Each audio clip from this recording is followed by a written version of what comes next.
Thank you, Mr. Speaker, and I thank the honourable member across the way for his speech.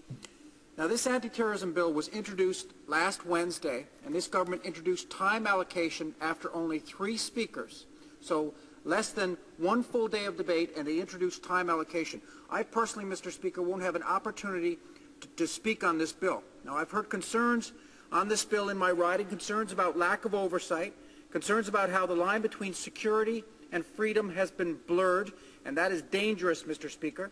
Now, again, 88 times now this government has introduced time allocation or closure on a bill. 88 times, the most in history. Mr. Speaker, my question is pretty straightforward to the member.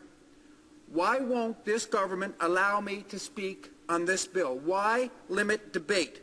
And please, Mr. Speaker, if the honourable member can direct his answer to the people of St. John South Mount Pro, they'd love to hear the answer, Mr. Speaker.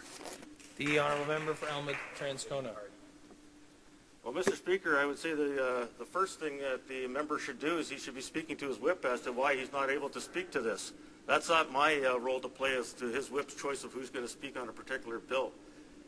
And, we so often hear this discussion about limited time, and yet time after time as I sit in this House over the last number of days listening to the members opposite speak about this bill, they spend half their time crying about the lack of time. And if they would actually use their time wisely, they could maybe make the points they claim they're not able to make on this legislation.